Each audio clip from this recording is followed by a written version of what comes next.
national.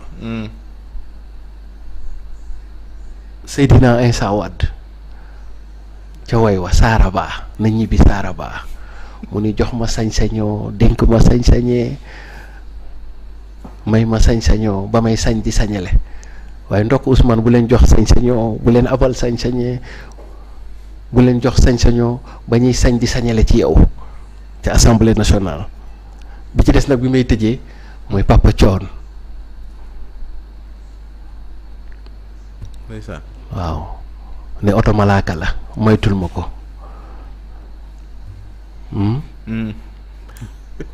bu la fiirool du yaa ngi yeewoo l'hôpital ba xam comprendre et donc du point de vue politique oui.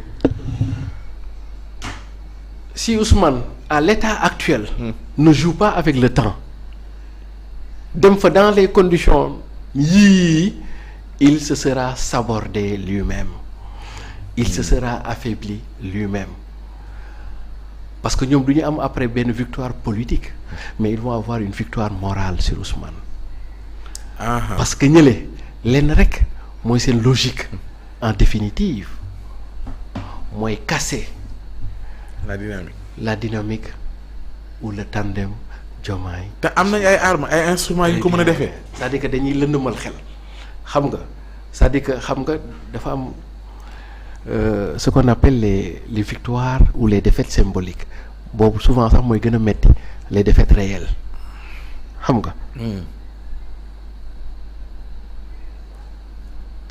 or Ousmane waru leen a may les victoires symboliques est-ce que comprends? Oui. Parce que il est en train du togg benn affaire ak Diomaye boo xam ni du heure bi nañ leen di attaquer te il ne doit pas prêter le flanc ñu leen di attaquer ci heure boobu kon donc pour man Ousmane doit faire de la haute politique en jouant avec le temps. di rey temps. di rey temps. ba fan. parce que lii joyante rek lay laaj ba septembre nga di sudu. jeex na. maa la ko wax. organiser ci saa si ay élections. non non pas ci saa si dans 3 mois nga organiser. ci diggante bi nga def nan. waaw léegi nag su diggante bi lenn rek moo ci enjeu. mooy ce qu'on appelle le débat d'orientation budgétaire.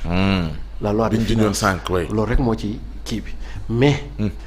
su fekkee dañu dissoudre assemblée en attendant ñuy organiser le président de la république mooy taxawaay assemblée à ce qu'on appelle l'habilitation. Le principe de l'habilitation juridique. En ce moment, le président va sortir des ordonnances. À la place des lois, on aura des ordonnances. Et par rapport au budget, que prévoit la loi, la méthode de la pénultième année.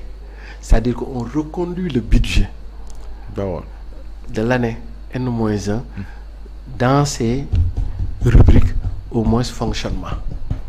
Le temps que nous joyanti loolu pour man bu ñu ko après ñu ñëwaat ci kii donc pour man Ousmane s'il fait de la haute politique devrait jouer avec le temps xam nga rey temps dafa am ci football non ci boo jekkoo te wi saa nag Ousmane mën a jekko ñu ngi ci prolongation yi day rey temps ba septembre bu ñu dissoudre affaire yi parce que la loi dit que au plus tard dans 3 mois donc décembre day dugg si dana leen fekk ñu génne ci nawet bi dana fekk ñu génn ci rentrée des classes parce que pour un gouvernement le défi mooy tabaski ak rentrée des classes. ak nawet bi nga xam ak nawet bi très bien léegi nag buñ ci génnee ci yooyu ak ñoom taxawaay bi ñu am taxawaay ci góorgóorlu yi dañuy toujours am le vent en poupe bu ñu demee assemblée mën nañu am une majorité très confortable est-ce que comprendre nga Ousmane doog a ñëw li gars yi di wax ñu lalal koy basan mu ñëw assemblée. léegi fii ngi yegg foofu ay manœuvre la daal. waaw ay manœuvre la là on est dans la haute politique d'ailleurs c'est pour ça que ça s'appelle la déclaration de politique générale boo ci nekkee ce n'est pas une question de juridisme mais c'est une question de haute politique souvent les gens l'appréhendent dans sa dimension juridisme ça on peut faire de l'intelligence on peut faire de l'exégèse moi je préfère te foofu bu ñu ko demee Ousmane am ndam parce que c'est clair maintenant léegi nag il faut pas que Ousmane ndam bi mu am muy def yi fi cuune il doit faire de la haute politique waaw jàmbaar dawul de saa yi dafa wuti doole nga yaakaar ni ñee dañ koy bàyyee noonu ñoom it duñu xam ni fii boo fi ñëwee lii tooy ci yow lay jóge ce n'est pas faire du courage ce n'est pas faire du courage comprendre nga c'est faire de la folie quoi quelque part ndax lu xam nga lu taxam ndax Souleymane Faye nee na oh jéego sama waa ji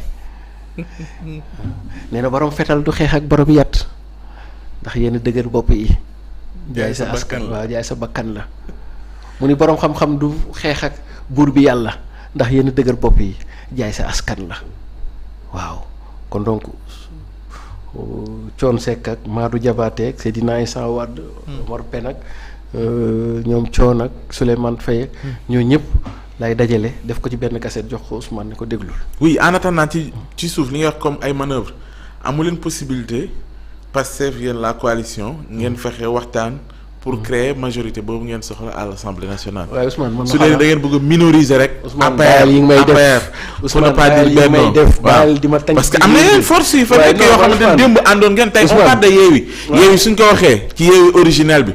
dina am xeer yu mu jàpp bien que oui ci diggante bi am na. am lu jot a am c'est vrai. Ousmane mais est-ce que amul lu mën a arrondir les angles. Ousmane la haute politique tamit dafa ànd ak waxtaan. Ousmane génneel ci nga nekk. la haute politique. Ousmane génneel ci nga nekk. maa xam nga Ousmane. la haute politique dafa ànd ak waxtaan yooyu di ma tañ ci miir bi. Ousmane Khalifa ak ay kii yëngu ngi fi. Ousmane bu ma tañ ci miir bi fii. waaw loolu. waaw.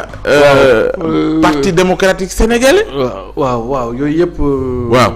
yooyu yëpp mi ngi fi. waaw mais baal li nga nekkee sama rakk ji. te parti démocratique sénégalais ma tañ ci miir bi. waaw yenn yi c'est de la cuisine interne quoi bàyyi rek. waaw mais fii dañuy analyser de. option yëpp dañuy analyser. la haute politique wax nga benn option relève aussi de la stratégie politique.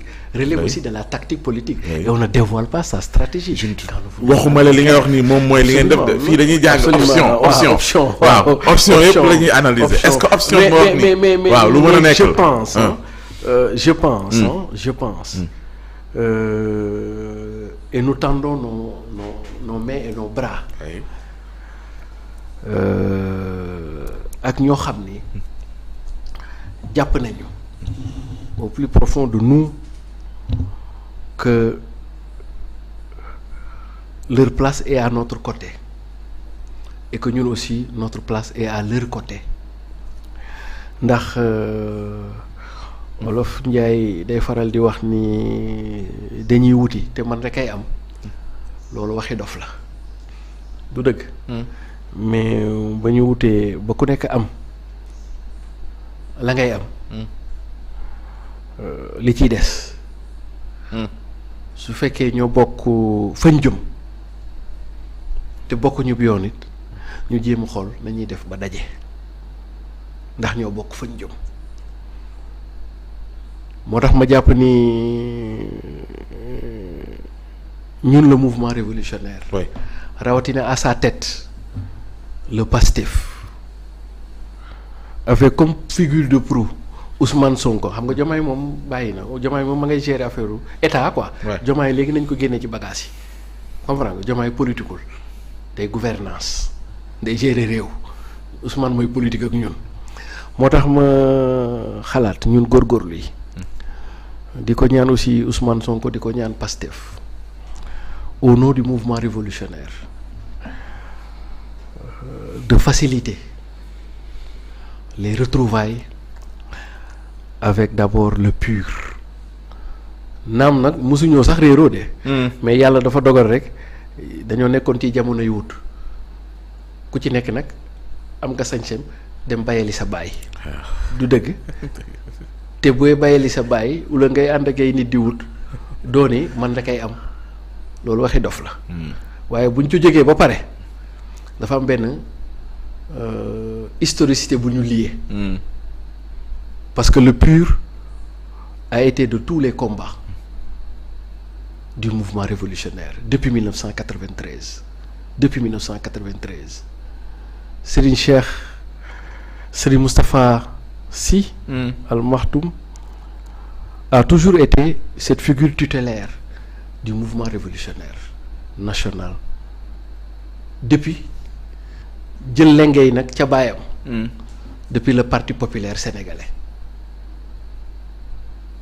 Cheikh Ahmed Tidiane Sy du point de vue politique moo jur Sonko mii.